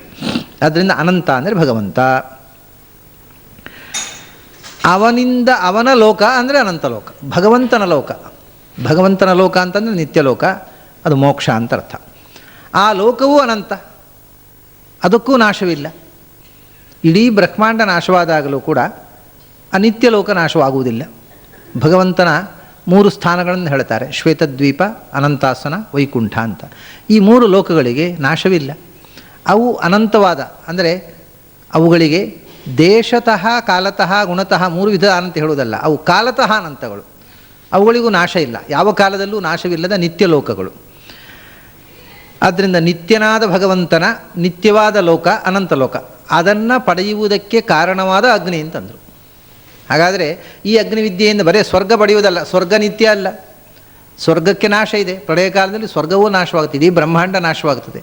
ಆದ್ದರಿಂದ ಅನಂತ ಲೋಕಾಪ್ತಿಂ, ಇದು ಭಗವಂತನ ಲೋಕವನ್ನು ಕೊಡುವಂಥ ವಿದ್ಯೆ, ನಿತ್ಯ ಲೋಕವನ್ನು ಪಡೆಯುವಂಥದ್ದು ಮೋಕ್ಷ ಸಾಧನವಾದ ವಿದ್ಯೆ ಅಂತ ಒಂದು ವಿಷಯ ಹೇಳಿದ. ಹಾಗಾದರೆ ಅಗ್ನಿ ಅನ್ನುವ ಉಪಾಸನೆಯಲ್ಲಿ ಅಗ್ನಿ ಶಬ್ದದಿಂದ ಅಗ್ನಿಯ ಒಳಗಿರತಕ್ಕಂಥ ಭಗವಂತನನ್ನು ಉಪಾಸನೆ ಮಾಡಬೇಕು. ಯಾಕೆಂದರೆ ಭಗವಂತನನ್ನು ಪಡೆಯಬೇಕಾಗಿದ್ದರೆ ಭಗವಂತನನ್ನೇ ಉಪಾಸನೆ ಮಾಡಬೇಕು. ಯಾವುದನ್ನು ಉಪಾಸನೆ ಮಾಡಿ ಇನ್ಯಾವುದನ್ನೋ ಪಡೆಯುವುದು ಸಾಧ್ಯವಿಲ್ಲ. ಹಾಗಾಗಿ ಈ ಅಗ್ನಿವಿದ್ಯೆ ಇದು ಮೂಲತಃ ಭಗವಂತನ ವಿದ್ಯೆ ಅಂತಾಯಿತು. ಅಷ್ಟೇ ಅಲ್ಲ, ಇನ್ನೊಂದು ಮಾತು ಹೇಳ್ತಾರೆ, ಅಥೋ ಪ್ರತಿಷ್ಠಾಂ, ಪ್ರತಿಷ್ಠೆ ಅಂದರೆ ಇಡೀ ವಿಶ್ವಕ್ಕೆ ಆಧಾರವಾಗಿರತಕ್ಕಂಥ ಅಗ್ನಿ ಅಂತ. ಇಡೀ ವಿಶ್ವವನ್ನು ಧಾರಣೆ ಮಾಡಿರತಕ್ಕಂಥದ್ದು, ಸರ್ವ ವಿಶ್ವಗಳ ಪಾಲಕ, ಸಮಸ್ತ ವಿಶ್ವದ ಪಾಲಕ, ಸಮಸ್ತ ವಿಶ್ವಕ್ಕೆ ಆಧಾರವಾಗಿರತಕ್ಕಂಥದ್ದು. ಸಮಸ್ತ ವಿಶ್ವಕ್ಕೆ ಆಧಾರವಾಗಿರತಕ್ಕಂಥದ್ದು ಈ ಅಗ್ನಿ ಅಲ್ಲ, ಭಗವಂತನೇ. ಆದ್ದರಿಂದ ಈ ಅಗ್ನಿ ಅಂತ ನಾನು ಏನು ಉಪಾಸನೆ ಮಾಡ್ತೇನೆ ಅದು ಸಮಸ್ತ ಜಗತ್ತಿನ ಪ್ರತಿಷ್ಠೆ, ಆಧಾರ, ಮೂಲಾಧಾರ. ಪ್ರತಿಷ್ಠಾ ಅಂದರೆ ಮೂಲಾಧಾರ. ಈಗ ನೆಲದಲ್ಲಿ ಒಂದು ಪೆಟ್ಟಿಗೆ ಇಡ್ತೇವೆ, ಪೆಟ್ಟಿಗೆಯ ಒಳಗೆ ಒಂದು ಕರಡಿಕೆ ಇಡ್ತೇವೆ, ಕರಡಿಕೆಯ ಒಳಗೆ ಒಂದು ಚಿನ್ನದ ಆಭರಣ ಇಡ್ತೇವೆ. ಆಗ ಚಿನ್ನದ ಆಭರಣಕ್ಕೆ ಪ್ರತಿಷ್ಠೆ ಯಾವುದು? ಚಿನ್ನದ ಆಭರಣ ಕರಡಿಕೆಯಲ್ಲಿದೆ, ಕರಡಿಗೆ ಪ್ರತಿಷ್ಠೆ ಅಲ್ಲ. ಕರಡಿಗೆ ಪೆಟ್ಟಿಗೆಯಲ್ಲಿದೆ, ಪೆಟ್ಟಿಗೆ ಪ್ರತಿಷ್ಠೆ ಅಲ್ಲ, ಪೆಟ್ಟಿಗೆ ಭೂಮಿಯಲ್ಲಿದೆ. ಭೂಮಿ ಅನ್ನೋದು ಪ್ರತಿಷ್ಠೆ, ಅಂದರೆ ಮೂಲಾಧಾರ, ಅದು ಎಲ್ಲಕ್ಕೂ ಆಧಾರ, ಸರ್ವಾಧಾರವಾದ ಪ್ರತಿಷ್ಠೆ. ಅಂದ ಚಿನ್ನ ಎಲ್ಲಿದೆ ಅಂದರೆ ಚಿನ್ನ ಕರಡಿಗೆಯಲ್ಲಿದೆ, ಆದರೆ ಕರಡಿಕೆ ಅನ್ನೋದು ಚಿನ್ನಕ್ಕೆ ಪ್ರತಿಷ್ಠೆ ಅಂತ ಹೇಳೋದಿಲ್ಲ. ಪ್ರತಿಷ್ಠೆ ಅಂದರೆ ಮೂಲಾಧಾರ. ಚಿನ್ನದ ಆಧಾರವಾದ, ಕರಡಿಗೆಗೆ ಆಧಾರವಾದ, ಪೆಟ್ಟಿಗೆಗೆ ಆಧಾರವಾದ, ಕೋಣೆಗೆ ಆಧಾರವಾದ ನೆಲವೇ ಪ್ರತಿಷ್ಠೆ. ಹೀಗೆ ಪ್ರತಿಷ್ಠಾ ಅಂದರೆ ಎಲ್ಲಕ್ಕೂ ಆಧಾರವಾದ ಮೂಲ ವಸ್ತು. ಭಗವಂತ ಮಾತ್ರವೇ ಅದಾಗೋದು ಸಾಧ್ಯ. ಹಾಗೆ ಭೂಮಿ ಅಂತ ಹೇಳ್ತೇವೆ ನಾವು, ಅದು ನಮ್ಮ ಸ್ಥೂಲ ದೃಷ್ಟಿಯಿಂದ ಹೇಳಿ ಭೂಮಿಗೂ ಆಧಾರ ಭಗವಂತ, ಭೂಮಿಯನ್ನು ಧಾರಣೆ ಮಾಡಿದವನು ಅವನು. ಆದ್ದರಿಂದ ಪ್ರತಿಷ್ಠಾ ಅಂತಂದರೆ ಭಗವಂತ ಎಲ್ಲಕ್ಕೂ ಆಧಾರವಾದ ಮತ್ತು ಅನಂತವಾದ ಲೋಕವನ್ನು ಕರುಣಿಸುವಂಥ ಲೋಕ ಅನ್ನೋದು ಕೂಡ ಮುಖ್ಯವಾಗಿ ವೈಕುಂಠಕ್ಕೆ ಅನ್ನೋ ಯಾವಾಗೊಂದು, ಉಳಿದದ್ದು ಲೋಕ ಅಲ್ಲ. ನಾವು ಈಗ ಭೂಲೋಕ ಅಂತ ಹೇಳ್ತೇವೆ, ಭೂಲೋಕ ನಿಜವಾಗಿ ಲೋಕ ಅಲ್ಲ.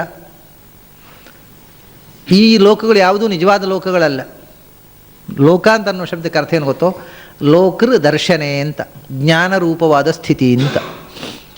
ಅದು ಜ್ಞಾನಾನಂದಮಯವಾದ ಮೋಕ್ಷದಲ್ಲಿ ಮಾತ್ರವೇ ನಿಜವಾದ ಲೋಕಶಬ್ದ ಉಪಯುಕ್ತವಾಗ್ತದೆ. ಉಳಿದ ಕಡೆ ಲೋಕಶಬ್ದ ಅನ್ನೋದು ರೂಢಿ ಅಷ್ಟೇ, ಅದು ಜ್ಞಾನಮಯವಾದ ಸ್ಥಿತಿ ಅಲ್ಲ. ಇಲ್ಲಿ ಸುಮಾರಾಗಿ ಜ್ಞಾನ ಇದೆ, ಆದರೆ ನಿಜವಾದ ಪೂರ್ಣ ಜ್ಞಾನದ ಸ್ಥಿತಿ ಅನ್ನುವಂಥದ್ದು ಮೋಕ್ಷದಲ್ಲಿ ಮಾತ್ರ ಇರುವುದು. ಆದ್ದರಿಂದ ಮೋಕ್ಷ ಲೋಕಶಬ್ದವಾಚ್ಯ, ಮೋಕ್ಷ ಅನಂತ, ಮೋಕ್ಷ ನಿಜವಾದ ಲೋಕ. ಅಂಥ ಲೋಕವನ್ನು ಕೊಡುವ ಮತ್ತು ಪ್ರತಿಷ್ಠಾ, ಎಲ್ಲಕ್ಕೂ ಆಧಾರವಾದ. ಅಥೋ ಅಂತ ಮಧ್ಯದಲ್ಲಿ ಒಂದು ಶಬ್ದ ಇದೆ. ಅಥೋ ಅಂತ ಅನ್ನೋದಕ್ಕೆ ಇಂಗ್ಲೀಷ್ನಲ್ಲಿ ಆ್ಯಂಡ್ ಅಂತ ಹೇಳಿದ ಹಾಗೆ, ಸ್ಥೂಲವಾಗಿ ಅಷ್ಟೇ ಅರ್ಥ. ಅದು ಅನಂತ ಲೋಕವನ್ನು ಕೊಡ್ತದೆ ಮತ್ತು ಎಲ್ಲಕ್ಕೂ ಆಧಾರವಾಗಿದೆ ಅಂತ. ಅಷ್ಟೇ ಅಲ್ಲ, ಅಥೋ ಅನ್ನುವುದು ಕೂಡ ಇದೊಂದು ಉಪಾಸನೆಯ ಶಬ್ದ. ಅಥೋ ಅನ್ನುವುದು ಭಗವಂತನ ಒಂದು ಹೆಸರು. ಹೇಗೆ ಅಂದರೆ ಆ ಮತ್ತು ಥಾ ಇದು ಎರಡು ಸೇರಿ ಅಥ ಅಂತ ಆಗಿದೆ. ಆ ಅಂತ ಅನ್ನುವಂಥದ್ದು ಭಗವಂತನ ಹೆಸರು, ನಮಗೆ ಗೊತ್ತಿದೆ. ಅಕಾರ, ಉಕಾರ, ಮಕಾರ, ಅದರಲ್ಲಿ ಮೊದಲನೇ ಅಕ್ಷರ ಅಕಾರ. ಅಹ ಇತಿ ಬ್ರಹ್ಮ ತತ್ರಾಗತಂ ಅಹಮಿತಿ ಅಂತ ಐತರೆಯ ಉಪನಿಷತ್ನಲ್ಲಿ ಅಹ ಇತಿ ಬ್ರಹ್ಮ. ಅಕಾರ ಅನ್ನೋದು ಭಗವಂತನ ವಾಚಕ. ಯಾಕೆಂದರೆ ಅವನು ಆ, ಯಾಕೆಂದರೆ ಅನಂತ, ಆದ್ದರಿಂದ ಅವನು ಆ. ಆ ಈಸ್ ಎನ್ ಅಬ್ರಿವಿಯೇಷನ್ ಆಫ್ ಅನಂತ. ಆ ಈಸ್ ಎನ್ ಅಬ್ರಿವಿಯೇಷನ್ ಆಫ್ ಆನಂದ. ಆ ಈಸ್ ಎನ್ ಅಬ್ರಿವಿಯೇಷನ್ ಆಫ್ ಅಭಾವ. ಅಂದರೆ ಮೊದಲನೇ ಅಕ್ಷರ. ಈ ಅಬ್ರಿವಿಯೇಷನ್ನು ಸಂಸ್ಕೃತದಲ್ಲಿ ಬಹಳ ವ್ಯಾಪಕವಾಗಿ ಬಳಸ್ತಾರೆ. ಆ ಅನ್ನೋದು ಅಭಾವದ ಅಬ್ರಿವಿಯೇಷನ್ನು. ಯಾವುದರ ಅಭಾವ? ದೋಷಗಳ ಅಭಾವವನ್ನು ಹೇಳುತ್ತೆ. ಆ ಅನ್ನುವುದು ಅಭಾವವನ್ನು ಹೇಳುತ್ತೆ, ದೋಷಗಳ ಸರ್ವದೋಷಗಳ ಅಭಾವ.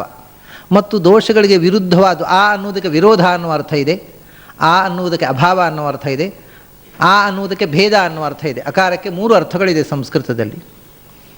ಈಗ ಅಂದರೆ ಕನ್ನಡದಲ್ಲಿ ಅಲ್ಲ ಅಂತೇವೆ, ಅದು ಇದು ಅಲ್ಲ, ಅಲ್ಲಿ ಭೇದ, it is different from that. ಆ ಅಂದರೆ ಅಲ್ಲ, ಅಲ್ಲ ಅಂದರೆ ಭೇದ. ಇದು ಇಲ್ಲಿ ಇಲ್ಲ ಅಂದರೆ ಅಭಾವ, ನಿಗೇಷನ್. ಇಲ್ಲ ಅನ್ನುವುದು ಆ ಅನ್ನೋದರ ಅರ್ಥ, ಅಲ್ಲ ಅನ್ನೋದು ಆ ಅನ್ನೋದರ ಅರ್ಥ. ಅಂದರೆ ಅವನಲ್ಲಿ ಇಲ್ಲ, ಏನು ದೋಷಗಳು ಇಲ್ಲ. ಮತ್ತು ಅವನು ಈ ಪ್ರಪಂಚ ಅಲ್ಲ, ಪ್ರಪಂಚದಿಂದ ಭಿನ್ನ, ಭೇದ ಅನ್ನೋದರ್ಥ. ಹಾಗೆಯೇ ಇನ್ನೊಂದರ್ಥ, ಈ ಆ ಅಂದರೆ ಈಗ ಸುರರು ಅಸುರರು ಅಂತೇವೆ. ಅಸುರರು ಅಂದರೆ ಅಲ್ಲಿ ಸುರರು ಅಲ್ಲದವರು ಅಂತ ಅರ್ಥ ಅಲ್ಲ, ಸುರರ ವಿರೋಧಿಗಳು ಅಂತ ಅರ್ಥ. ಅಲ್ಲಿ ವಿರೋಧ ಅನ್ನೋದು ಅಕಾರದ ಅರ್ಥ, ದೇವತೆಗಳ ಶತ್ರುಗಳು ಅಸುರರು. ಹಾಗೆ ಭಗವಂತ ಆ ಅಂದರೆ ಈ ದೋಷಗಳು ಇಲ್ಲ ಮತ್ತು ಅದಕ್ಕೆ ವಿರುದ್ಧವಾದ್ದೆಲ್ಲ ಇದೆ. ಯಾವುದದು? ಗುಣಗಳು. ಗುಣಸ್ವರೂಪ, ಸರ್ವಗುಣಸ್ವರೂಪ, ಸರ್ವದೋಷ ದೂರ, ಸರ್ವ ವಿಲಕ್ಷಣ ಅನ್ನುವುದು ಅಕಾರದ ಅರ್ಥ. ಎಲ್ಲಕ್ಕಿಂತ ಭಿನ್ನನಾದವ. ಅದನ್ನೇ ಹಿಂದೆ ಹೇಳಿದ್ದು ಅವನು ಅನಂತ ಅಂತ. ಅನಂತ ಅನ್ನುವುದರಲ್ಲಿ ಎಲ್ಲ ಗುಣಗಳಿಂದ ಪೂರ್ಣನಾದವ, ಆದ್ದರಿಂದ ಎಲ್ಲದಿಂದ ವಿಲಕ್ಷಣನಾದವ, ಯಾವ ದೋಷಗಳು ಇಲ್ಲದವ ಅನ್ನುವಂಥ ಅರ್ಥ ಬಂತು. ಅದು ಅಕಾರ ಹೇಳುತ್ತೆ. ಥೋ ಅನ್ನುವ ಶಬ್ದ ಉಂಟಲ್ಲ, ಥೋ ಅನ್ನೋದು ಥಾ. ಥಾ ಅಂದರೆ ಏನು? ಥಾ ಅಂದರೆ ಈಗ ಷ್ಠ ಅನ್ನುವ ಧಾತುವಿನಿಂದ ಹುಟ್ಟಿತು. ಥಾ ಅಂದರೆ ಇರುವುದು, ಸ್ಥಿತ. ಎಲ್ಲ ದೋಷಗಳಿಂದ ದೂರನಾಗಿ, ಎಲ್ಲ ಗುಣಪೂರ್ಣನಾಗಿ, ಎಲ್ಲದರಿಂದ ವಿಲಕ್ಷಣನಾಗಿ, ಎಲ್ಲದರ ಒಳಗೂ ಇರುವವ ಅಂತ ಅಥೋ ಅಂದರೆ ಅರ್ಥ. ಥಾ ಅಂದರೆ ಇರುವುದು, ಸ್ಥಿತಿ. ಅದರಿಂದ ಎಲ್ಲದರ ಒಳಗೂ ಇರುವವ. ಥೋ ಅಂದರೆ ಎಲ್ಲದರ ಒಳಗೂ ಇರುವವ. ಇದ್ದರೂ ಇನ್ನೊಂದು ತಮಾಷೆ ಇದೆ ನೋಡಿ, ಥಾ ಅನ್ನುವ ಅಕ್ಷರದ ಆಚೆ ಅಕಾರ ಇದೆ, ಈಚೆ ಉಕಾರ ಇದೆ. ಆ ಥೋ, ಥೋ ಅನ್ನೋದು ಥಾ ಪ್ಲಸ್ ಉ ಥೋ. ಅವನು ಎಲ್ಲಕ್ಕಿಂತ ಅತೀತನಾಗಿ, ಎಲ್ಲಕ್ಕಿಂತಲೂ ಉತ್ತಮನಾಗಿ, ಎಲ್ಲದರೊಳಗೂ ಇದ್ದಾನೆ. ಇದು ಅಥೋ ಅನ್ನೋದರ ಅರ್ಥ. ಅದನ್ನೇ ಹೇಳಿದ, ಎಲ್ಲದರ ಒಳಗೂ ಇದ್ದು ಎಲ್ಲವನ್ನೂ ಪ್ರತಿಷ್ಠಾಂ ಧಾರಣೆ ಮಾಡಿದ್ದಾನೆ. ಒಳಗೆ ಇದ್ದು ಅದನ್ನು ಧಾರಣೆ ಮಾಡಿದ್ದಾನೆ, ಹೊರಗೆ ಇದ್ದೂ ಧಾರಣೆ ಮಾಡಿದ್ದಾನೆ. ಅಂತರ್ಬಹಿಶ್ಚ ತತ್ ಸರ್ವಂ ವ್ಯಾಪ್ಯ. ಹೀಗೆ ಎಲ್ಲದರ ಒಳಗೂ ಹೊರಗೂ ತುಂಬಿ ಎಲ್ಲವನ್ನೂ ಧಾರಣೆ ಮಾಡಿದ, ಎಲ್ಲಕ್ಕೂ ಮೂಲಾಧಾರವಾಗಿರತಕ್ಕಂಥ ಶಕ್ತಿ ಪ್ರತಿಷ್ಠಾಂ. ಅವನು ಆ ಥಾ ಅನ್ನುವುದಲ್ಲಿ ಹೇಳಿದ್ದನ್ನು ಮುಂದೆ ವಿವರಿಸ್ತಾರೆ ನೋಡಿ. ವಿದ್ಧಿತ್ವಮೇತಂ ನಿಹಿತಂ ಗುಹಾಯಾಮ್. ಅವನು ಎಲ್ಲಿದ್ದಾನೆ? ಈ ಅಗ್ನಿ. ಅಗ್ನಿ ಎಲ್ಲಿದ್ದಾನೆ ಅಂದರೆ ಅವನು ಗುಹೆ ಒಳಗಿದ್ದಾನಪ್ಪ. ಏತಂ ಗುಹಾಯಾಮ್ ನಿಹಿತಂ ವಿದ್ಧಿ ಅಂದರೆ ಗುಹೆ ಒಳಗಿರುವುದು ಅಂದರೆ ಗುಟ್ಟಾಗಿರುವುದು, ನಿಗೂಢವಾಗಿದ್ದಾನೆ. ಅವನು ಇದ್ದಾನೆ, ಆದರೂ ಅವನ ಇರವಿನ ಅರಿವು ಬರುವುದಿಲ್ಲ. ಯಾಕೆ? ಎಲ್ಲಿದ್ದಾನೆ ಅಂದರೆ ಅದು ಎಲ್ಲಿದ್ದಾನೆ ಅನ್ನೋದು ಗೊತ್ತಾಗುವುದಿಲ್ಲ. ಇದ್ದೂ ಕೂಡ ಅವನ ಇರವಿನ ಅರಿವು ಬರುವುದಿಲ್ಲ. ಆದರೆ ಬಹಳ ಹತ್ತಿರದಲ್ಲಿದ್ದಾನೆ. ಎಲ್ಲಿ? ಗುಹಾಯಾಮ್ ನಿಹಿತಂ. ನೀನು ಎಲ್ಲಿದ್ದೀಯೋ ಅಲ್ಲಿಯೇ ಇದ್ದಾನೆ. ಎಲ್ಲಿ ಜೀವ ಎಲ್ಲಿದ್ದಾನೆ? ಹೃದಯ ಗುಹೆಯಲ್ಲಿ ಜೀವ ಇದ್ದಾನೆ. ಹೃದಯ ಗುಹೆಯಲ್ಲಿ ಜೀವ ಇದ್ದಾನೆ, ಅಲ್ಲಿಯೇ ಅವನು ಇದ್ದಾನೆ. ಗುಹೆಯಲ್ಲೇ, ನಿನ್ನ ಹೃದಯ ಗುಹೆಯಲ್ಲಿ ನಿನ್ನ ಜೊತೆಗೇ ಇದ್ದಾನೆ. ಆದರೂ ಕೂಡ ಗುಹಾಯಾಮ್ ನಿಹಿತಂ, ಗುಟ್ಟಾಗಿದ್ದಾನೆ. ಇರುವುದು ನಿನಗೆ ಗೊತ್ತಿಲ್ಲ. ನಿನ್ನ ಪಕ್ಕದಲ್ಲೇ, ನಿನ್ನ ಒಳಗೆಯೇ, ನಿನ್ನ ಸಮೀಪದಲ್ಲಿ, ನಿನ್ನ ಒಳಗೆ ಅಂತರ್ಯಾಮಿಯಾಗಿ, ನಿನ್ನ ಪಕ್ಕದಲ್ಲಿ ಆತ್ಮ ನಿನ್ನ ನಿಯಾಮಕನಾಗಿ, ನಿನಗೆ ಬಿಂಬನಾಗಿ, ನಿನ್ನ ಒಳಗೆ, ನಿನ್ನ ಸಮೀಪದಲ್ಲಿ, ಅತ್ಯಂತ ಸಮೀಪದಲ್ಲಿ, ನಿನ್ನ ಜೊತೆಗೆ ಹೃದಯದಲ್ಲೇ ಇದ್ದಾನೆ. ಆದರೂ ಗುಹಾಯಾಮ್ ನಿಹಿತಂ, ಇರುವುದು ಗೊತ್ತಿಲ್ಲ ನಿನಗೆ, ನಿಗೂಢವಾಗಿದ್ದಾನೆ. ಹಾಗಾದರೆ ಈ ಅಗ್ನಿ ಅಂತಂದರೆ ಈಗ ಒಂದು ಹೊಸ ತಿರುವು ಕೊಟ್ಟುಬಿಟ್ಟ ಯಮ. ನಾವು ಅಗ್ನಿ ಕುಂಡದಲ್ಲಿ ಪ್ರತಿಷ್ಠೆ ಮಾಡಿ ಹೋಮ ಮಾಡತಕ್ಕ ಅಗ್ನಿ ಅಲ್ಲ ಇದು, ನಮ್ಮ ಹೃದಯದೊಳಗಿರತಕ್ಕ ಅಗ್ನಿ ಅಂತ ಅಂದ್ಬಿಟ್ಟ. ಹೃದಯದೊಳಗಿರತಕ್ಕಂಥ ಬೆಳಕು ಅದು. ಅದಕ್ಕೆ ಅಗ್ನಿ ಅಂತ ಹೆಸರು. ಯಾಕೆ? ಅಗ್ರ್ಯತ್ವಂ ಅಗ್ರನೇತೃತ್ವಂ ಅತ್ತಿಂ ಅಂಗ ಅಗನೇತೃತಾಂ ಅಂತ. ಅಗ್ನಿ ಅನ್ನೋ ಶಬ್ದಕ್ಕೆ ಏನು ಅರ್ಥ? ಇದನ್ನೆಲ್ಲ ನಾವು ಯೋಚನೆ ಮಾಡಿದರೆ ಯಾವುದು ಅಗ್ನಿ ಅಂತ ಗೊತ್ತಾಗುತ್ತೆ. ಅಗ್ನಿ ಅಂದರೆ ಅಗ್ರ್ಯ, ಅಗ್ರ ಅಂತ ನಾವು ಹೇಳ್ತೇವೆ. ಅಗ್ರ ಅಂದರೆ ಮೊದಲು, ಶ್ರೇಷ್ಠ, ಎಲ್ಲಕ್ಕಿಂತ ಮೊದಲು. ಅಗ್ರ್ಯ ಯಾವುದು ಎಲ್ಲಕ್ಕಿಂತ ಮೊದಲು ಇದೆಯೋ ಅದು ಅಗ್ನಿ. ಎಲ್ಲಕ್ಕಿಂತ ಮೊದಲು ಇರುವುದು ಯಾವುದು? ಅಗ್ನಿ ಮತ್ತೆ ಸೃಷ್ಟಿಯಾದದ್ದು, ಪಂಚಭೂತಗಳ ಸೃಷ್ಟಿಯಾಗುವಾಗ ಎಲ್ಲಕ್ಕಿಂತ ಮೊದಲಿದ್ದದ್ದು ಭಗವಂತ. ಆದ್ದರಿಂದ ಅವನು ಅಗ್ನಿ. ಅಗ್ರ ನೇತೃತ್ವಂ, ಎಲ್ಲದನ್ನು ನಿಯಮಿಸುವವನು, ಎಲ್ಲಕ್ಕಿಂತ ಮೊದಲು ಎಲ್ಲವನ್ನು ಅಗ್ರ ನೀ ಅಗ್ನಿ ಆಯಿತು. ಎಲ್ಲಕ್ಕಿಂತ ಮೊದಲು, ಎಲ್ಲಕ್ಕಿಂತ ಹಿರಿದಾದ ಎಲ್ಲವನ್ನೂ ನಿಯಂತ್ರಿಸುವ ಶಕ್ತಿ ಅದು ಅಗ್ನಿ, ಅದು ಭಗವಂತನೇ. ಆಮೇಲೆ ಇನ್ನೊಂದು ಅರ್ಥ, ಅತ್ತೀತಿ ಅಗ್ನಿ, ಎಲ್ಲವನ್ನೂ ಕಬಳಿಸುವವನು ಅಂತ ಅರ್ಥ. ಎಲ್ಲವನ್ನೂ ಕಬಳಿಸುವವನು ಅಗ್ನಿ. ಹೌದು, ನಾವು ಬೆಂಕಿಗೆ ಅಗ್ನಿ ಅಂತ ಯಾಕೆ ಹೇಳ್ತೇವೆ? ನಾವು ಹಾಕಿದ್ದನ್ನೆಲ್ಲ ಕಬಳಿಸ್ತಾನೆವ. ಮಣ್ಣಿಗೆ ಹಾಕಿದರೆ ಅದು ತಿನ್ನೋದಿಲ್ಲ, ನೀರಿಗೆ ಹಾಕಿದರೆ ತಿನ್ನೋದಿಲ್ಲ, ಗಾಳಿ ತಿನ್ನೋದಿಲ್ಲ, ಆಕಾಶ ತಿನ್ನೋದಿಲ್ಲ, ಹಾಕಿದ್ದನ್ನೆಲ್ಲ ತಿಂದುಬಿಡುವವನು ಬೆಂಕಿ ಮಾತ್ರ. ಅದರಿಂದ ಬೆಂಕಿಗೆ ಅಗ್ನಿ ಅಂತ ಕರೆದೆವು ನಾವು. ಆದರೆ ಅತ್ತಿ ತಿನ್ನುವವನು, ಎಲ್ಲವನ್ನೂ ಪ್ರಳಯ ಕಾಲದಲ್ಲಿ ಸಮಸ್ತ ವಿಶ್ವವನ್ನು ಸಂಹರಿಸುವವನು, ಕಬಳಿಸುವವನು ಯಾರೋ ಅವನು ನಿಜವಾದ ಅಗ್ನಿ. ಹಾಗಾಗಿ ಯಾರು ಈ ಇಡೀ ವಿಶ್ವವನ್ನು ನಿಯಂತ್ರಿಸುತ್ತಾನೋ, ಈ ವಿಶ್ವ ಸೃಷ್ಟಿಯಾಗುವ ಮೊದಲು ಯಾರು ಇದ್ದನೋ ಮತ್ತು ಯಾರು ಈ ಸಮಸ್ತ ವಿಶ್ವವನ್ನು ಸಂಹರಿಸಿ ತಾನೇ ತಾನಾಗಿ ಇರ್ತಾನೋ ಅವನು ಅಗ್ನಿ. ಆಮೇಲೆ ಇಲ್ಲಿ ಸೃಷ್ಟಿಯಾದ ಮೇಲೆ ಅಂಗ ಅಗನೇತ್ರತಾಂ, ಅಗ್ನಿ ಅಂದರೆ ಅಂಗನಿಹಿ ಅಂತಂದರು. ಅಂಗನಿಹಿ ಅಗ್ನಿಹಿ. ನಮಗೆ ಅಂಗಗಳಿವೆ, ಕಣ್ಣು, ಕಿವಿ, ಮೂಗು, ಕೈ, ಕಾಲು. ಈ ದೇಹ ಪಿಂಡಾಂಡದಲ್ಲಿ ನಾವು ಒಂದೊಂದು ದೇಹದಲ್ಲೂ 16 ಅವಯವಗಳಿವೆ. ಆ ಅಂಗಗಳನ್ನು ನಿಯಂತ್ರಿಸುವವನು, ಇಂದ್ರಿಯಗಳನ್ನು ನಿಯಂತ್ರಿಸುವವನು ಅಗ್ನಿ ಎಂದರು. ಅಂಗನಿ ಹೋಗಿ ಅಗ್ನಿ ಆಯಿತು, ಅಂಗಗಳನ್ನು ನಿಯಂತ್ರಿಸುವವ. ಆಮೇಲೆ ಇಡೀ ವಿಶ್ವದಲ್ಲಿ ಅಗ ಅಂದರೆ ಈ ಅರ್ಥವನ್ನು ನಾನು ನಿನ್ನೆ ಕೂಡ ಹೇಳಿದ್ದೆ, ಚಲಿಸಲಾಗದ ವಸ್ತು. ಗ ಅಂದರೆ ಗಮನ, ಚಲನೆ. ಅಗ ಅಂದರೆ ಚಲನೆ ಇಲ್ಲದ, ಸ್ವತಃ ಚಲಿಸಲಾಗದ ವಸ್ತು ವಿಶ್ವ. ಅದಕ್ಕೆ ನೀ ಅಂದರೆ ಚಲನೆಯನ್ನು ಕೊಡುವವನು. ಹೀಗೆ ಸ್ವತಃ ಚಲಿಸಲಾರದ ವಿಶ್ವಕ್ಕೆ ಚಲನೆ ಕೊಡುವವನು. ಒಂದೊಂದು ಪಿಂಡಾಂಡದಲ್ಲೂ ಅವರ ಅಂಗಾಂಗಗಳಲ್ಲಿದ್ದು ಆ ಅಂಗಾಂಗಗಳಿಗೆ ಚಲನೆ ಕೊಡುವವನು. ಮತ್ತು ಕೊನೆಗೆ ಇಡೀ ವಿಶ್ವವನ್ನು ಕಬಳಿಸುವವನು. ಮತ್ತು ಮೊದಲು ಪ್ರಳಯ ಕಾಲ ವಿಶ್ವ ಸಂಹಾರ ಆಗುವ ತನಕ ಎಲ್ಲವನ್ನೂ ನಿಯಂತ್ರಿಸುವವನು. ಮತ್ತು ಯಾವುದು ಇರದೇ ಇದ್ದಾಗಲೂ ಎಲ್ಲಕ್ಕಿಂತ ಮೊದಲು ಇದ್ದವನು. ಇದು ಅಗ್ನಿ ಶಬ್ದದ ಸ್ಥೂಲವಾದ ಅರ್ಥಗಳು. ಇಷ್ಟು ಅರ್ಥದಲ್ಲಿ ಅಗ್ನಿ ಶಬ್ದವನ್ನು ನಿರ್ವಚನ ಮಾಡ್ತಾರೆ ಶಾಸ್ತ್ರಕಾರರು. ಈ ಎಲ್ಲ ಅರ್ಥ ಯಾರಲ್ಲಿ ಕೂಡುವುದು? ಈ ಅಗ್ನಿ ಇದು ನಾಮಕರಣ ಅಷ್ಟೇ. ಅಗ್ನಿಗೆ ನಾವು ನಾಮಕರಣ, ನಮ್ಮ ಮಕ್ಕಳಿಗೂ ನಾವು ಅಗ್ನಿಮೂರ್ತಿ ಅಂತ ಹೆಸರು ಇಡ್ಬೋದು. ಇಟ್ಟರೆ ಅವನು ಸುಡೋದು ಇಲ್ಲ, ತಿನ್ನೋದು ಇಲ್ಲ, ಅವನು ಅದು ಹೆಸರಿಡೋದು. ಹಾಗೆ ಈ ಅಗ್ನಿಗೆ ಅಗ್ನಿ ಅಂತ ನಾವು ಹೆಸರಿಟ್ಟಿರಬಹುದು. ಆದರೆ ಅಗ್ನಿ ಶಬ್ದದ ಪೂರ್ಣ ಅರ್ಥ ಯಾರಲ್ಲಿ ಕೂಡುತ್ತೋ ಅವನು ನಿಜವಾದ ಅಗ್ನಿ, ಅದು ಭಗವಂತ. ಅದರಿಂದ ವಿದ್ಧಿತ್ವಮೇತಂ, ಅಂಥ ಭಗವಂತ ಹೃದಯ ಗುಹೆಯ ಒಳಗೆ ನಮ್ಮ ಹತ್ತಿರವೇ ಇದ್ದಾನೆ. ಅವನನ್ನು ತಿಳ್ಕೋ, ಆವಾಗ ಈ ಸ್ವರ್ಗ ಸಾಧನವಾದ ಅಗ್ನಿ ವಿದ್ಯೆ ಏನು ಅಂತ ನಿನಗೆ ಅರ್ಥವಾಗುತ್ತೆ.